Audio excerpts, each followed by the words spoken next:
of course, both players very seasoned and very great again in this game. We got the Zuko, so some Hattori versus Kyna's Teros. New drip, though, no more Roman Reigns, switching over to the new Battle Pass Teros. Yeah, he loves the Himbo Teros now, but it's the same axe that he's going to be running on this Teros.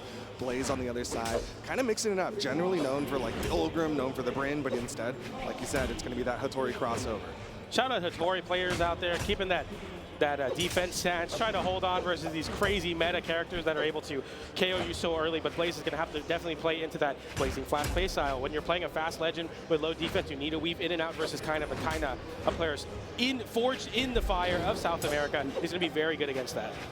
Yeah, I don't really know how much that extra point in defense is going to go against Kyna's 9 strength, and there you're seeing that strength come out as he hits that down signature to take the first stock off of Blaze. Yeah, that you know, it's very, very difficult for Hattori here, and already kind of showing up and saying, you know what, you might be known as one of the GOATs of 2s in Brawlhalla, but 1v1s is my format as well, and I'll show you why I am projected to win this one. Downlight there, continues to juggle. Blaze getting a recovery there. Downlight into sidelight, just some nice damage. Another Nair. You're already in KO range. Like one more signature and it's over. Picking up another axe, and it is just looking harder and harder for Blaze to stay in this game. Endlight sent really far off stage. That one defense needs to come in clutch for Blaze. Man, kind of showing why he's basically written the 2024 book on how to play axe. Went in with the sidelight Nair. Downlight earlier, then it was the sidelight Nair. Wait, jump Nair. He's just doing such a good job getting that extra hit off of that Nair. Neutralite almost KOing Blaze, just needs another one. Yeah, and you just need the one hit. There's the downlight to take it up. You know, people like to count how many hits Kyna needs to take a side. Yeah. It's not fair versus Hattori, even with the defense stats. It is just too much destruction. Kyna now picking up a hammer. We all know him for the axe, but I feel like he's the GOAT of Brawlhalla hammer now. He's going to be showing it off here. Blaze getting a nice reversal there on the pogo. A chance to bring this one back. Barely, I was going to say barely avoiding it, but there it just held on for so long. That down sig, if I'm not mistaken, very, very active. Yeah, really long active time. That's the only reason why Kyna ended up getting caught there, because you saw him, he had a really smart dodge out. Didn't dodge into the signature, but it was still going. So he's like, maybe I'll swing, I'll throw out the side air. But again, just kind of beating out Kyna. But that was all just to get the first stop.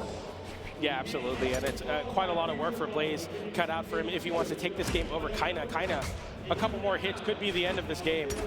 Gets an air there. Blaze with a nice little sidelight. Can't find the Nair follow-up afterwards. Kyna not even dodging, just saying, I don't believe in your execution. I'm just going to wait for you to land back into my arms. Hitting that Nair there, looking for the side air. A side air will KO, and Endlight almost getting disarmed for sure. And staying on the axe, realizing I just need 1 or 2 more hits on the axe. A downlight not enough to KO, but pretty shortly soon here, a well-spaced Endlight as well. Surely will take it, and Kyna taking game number 1 very confidently. Less than 100 damage probably on that stock. I'm really curious about the weapon disparity, the damage that was put out. Like, it felt like a lot of axe coming out from Kyna, but I really want to know the numbers. Like, did he put out like maybe 10 damage on the hammer? Because that's what it felt like. Yeah, we saw the hammer a little bit in the beginning of the second stock, if I'm not mistaken. The second stock on Blaze, and then kind of actually lost the stock there, getting reversal by the downer on the spear here. Okay, so thank you, Seth. 18 damage, you were close, 8 off. 0 unarmed. You know, South America known for being unarmed. Guys, like, why would I go unarmed versus Hattori? I'm just going to stick on the axe and make it work out. Axe was changed quite a bit in a recent patch, but kind of talking to him about it, he's like, it hasn't changed that much. It's still the same weapon fundamentally, and I'd rather lose with Teros and switch off of him.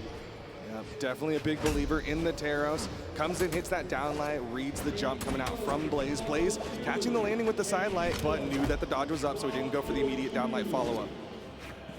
For that downlight there, Kyna picking up a hammer. Wants to maybe outdo the 18 damage already there. Yeah, that might have been it. Yeah, like it could be very much so over, and that stock is over for Blaze. The sweat beats come out with the ground pound. It's like, obviously Teros is very strong hitting, but especially on Hattori, you get set so far away. It just gives Kyna so much time, and just like, okay, you burn so many resources just trying to make it back. I can easily set up a ground pound there.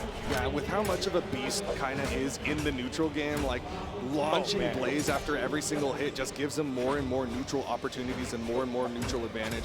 Here's another neutral light again, stage control in favor of Kyna, but he goes off stage and Blaze able to get that hit.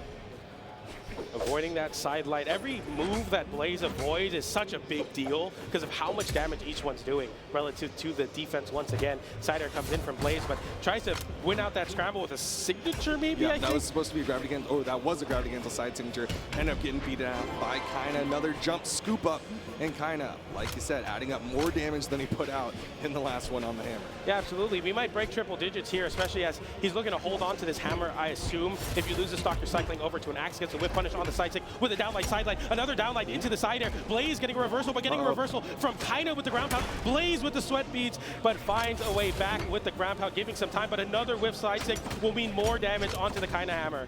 Really good positioning from Kyna in that scramble. Got to the left side of that ground pound. Jump side air. Blaze is done for.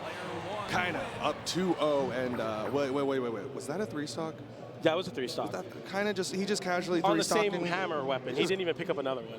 He didn't even do nothing fancy. He's just getting a 3-stock here on Blaze. That looked like that side air looked like it hurt. Yeah. That hammer side air, I was like, Dad, Zuko, it hit the scar too. I was like, oh, dude, that's not good. That opened the wound again. He's like, go back to Bossing and say, man. Like, you do not belong on the stage with me. Definitely not on Small Fortunes of Lions. Kyna taking over that game. 516 damage. Average openings per engagement, or damage per engagement, 39 versus the Legend with very low defense. We keep saying it for a reason, and yeah, look at the, look at the graph. That's tough. Shout out to Nickelback, because you need to look at that graph. It is just a rising graph on the side of Kyna. Going in, getting a 3-stock over Blaze. That final stock of Blaze did not last long, and it did not go very far. I think an interesting stat too is like how many weapon tosses there were. 11 weapon tosses on the side of Kyna, 1 weapon toss on the side of Blaze. You're losing your stock so quickly. You don't even have a chance to juggle weapons.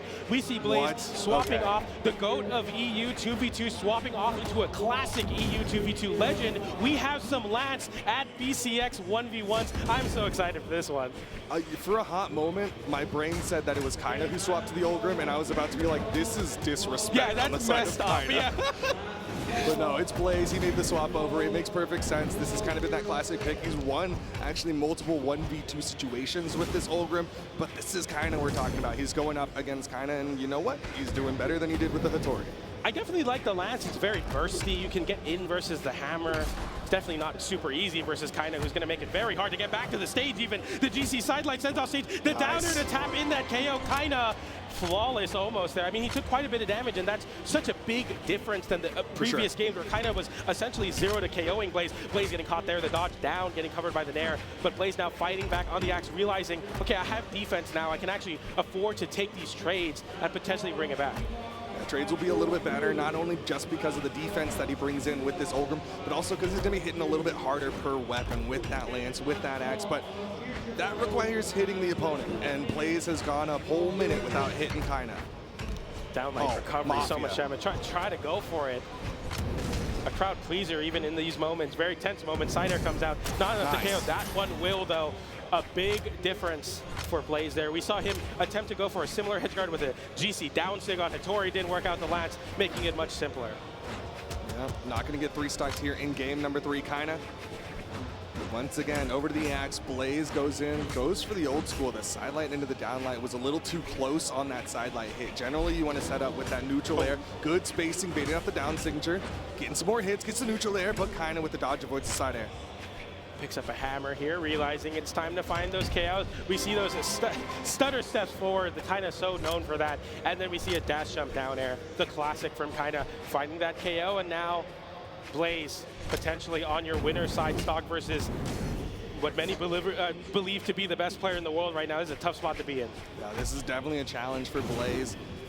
How is he going to play up against Kyna right now? He's got the Lance. You know what? He was able to add a little bit more damage with the Lance than he was with the axe. Goes in for a wild neutral signature. Maybe expecting Kyna to jump there. Hits the side air. Can he track the movement? No, goes for the side air again. This time, Kyna's got jumps.